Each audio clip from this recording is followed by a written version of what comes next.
গোখরা সাপকে নিয়ে কোনো মানুষ ভয় করে না। বিশ্বাসঘাতক আমাকে বলার কোনো জায়গা নেই, উনি ওনার আয়নাতে মুখটা দেখুক। বিজেপিতে থাকাকালীন ছিলেন শুভেন্দু অধিকারীর ঘনিষ্ঠ, সেই পবিত্র করই এখন তৃণমূলে। বিধানসভা ভোটে নন্দীগ্রামে শুভেন্দু অধিকারীর বিরুদ্ধে লড়ছেন তিনি। এই প্রেক্ষাপটে এবার নাম না করে পবিত্র করের বিরুদ্ধে আক্রমণ শানালেন বিজেপি প্রার্থী শুভেন্দু অধিকারী। আমাদের একজন সাথী, তিনি আজকে রাম ভক্তদের উপর যিনি আক্রমণ করেছেন তাদের সঙ্গে হাত মিলিয়েছেন। অতি লোভে তাতে কি হয় আমি আর মুখে বলছি না, নাম আমি ধরছি না, সমাজদার কা ইশারাই কাফি। গোখরা সাপকে নিয়ে কোনো মানুষ ভয় করে না। ওয়েল 1-2-তে একটা কাজের নমুনা দেখাক। বিশ্বাসঘাতক আমাকে বলার কোনো জায়গা নেই, উনি ওনার আয়নাতে মুখটা দেখুক যে 5 বছর আগে উনি কি করেছিলেন। শুক্রবার নন্দীগ্রামে তৃণমূল প্রার্থী পবিত্র করের খাসতালুক বয়ালের 2টি নির্বাচনী কার্যালয়ের উদ্বোধন করেন শুভেন্দু অধিকারী। আমি আপনাদের কথা দিয়ে যাচ্ছি, এই ব্যক্তির জন্য যার প্রতি আমার ভালোবাসা ছিল, তিনি যে কাজটি আমার সঙ্গে করেছেন, আমি বিচারের দায়িত্ব গণদেবতা জনতা জনার্দনকে দিয়ে গেলাম।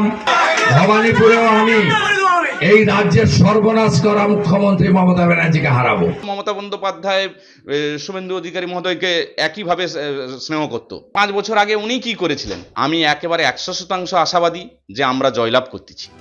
দিনে দিনে জমে উঠছে নন্দীগ্রামে তৃণমূল বিজেপির লড়াই। এখন দেখার শেষমেশ নন্দীগ্রামের মাটিতে কোন ফুল ফোটে। বিটন চক্রবর্তী, एबीपी आनंद, पूर्व मेदिनीपुर।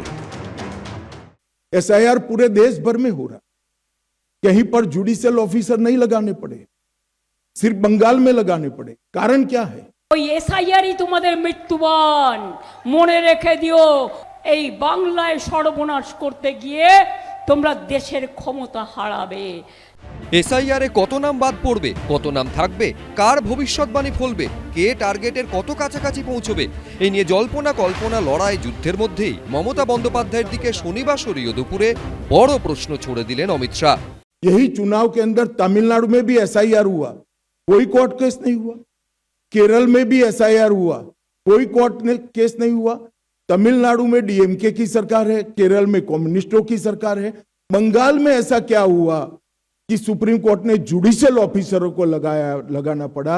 इस बात का जवाब ममता बनर्जी ने बंगाल की जनता को दिया। अगर ये चीज आपका ऊपर होता तो क्या होता? आज एक कम्युनिटी का ऊपर हुआ, कल और एक कम्युनिटी का ऊपर होगा। এখানেই থেমে যায়নি লড়াই, মুখ্যমন্ত্রীর দিকে আরো বড় অভিযোগ ছুড়ে দিয়েছেন অমিত শাহ। आपके डिस्ट्रिक्ट मैजिस्ट्रेट निर्भीक रूप से काम नहीं किए, इसलिए सुप्रीम कोर्ट ने जुडिशियल ऑफिसर्स को लगाना पड़ा है। আমি জানি এদের বজ্জাতি, এরা চায় সব ভোটারদের নাম কেটে দাও, শুধু বিজেপি থাকবে আর কেউ থাকবে না। দেশটায় শুধু একটাই দল থাকবে, শুধু বিজেপি খাবে আর কেউ খাবে না। ভোটের আর 1 মাসও বাকি নেই, এসআইআর নিয়ে লড়াই যুদ্ধ চলছেই। তাহলে কি এসআইআরই এবারের ভোটে জয় পরাজয়ের নির্ণায়ক হয়ে উঠতে পারে? শিবাশিস মৌলিক, অনির্বাণ বিশ্বাস, মনোজ বন্দ্যোপাধ্যায়, एबीपी आनंद। एबीपी आनंद, एगिए थाके एगिए राखे।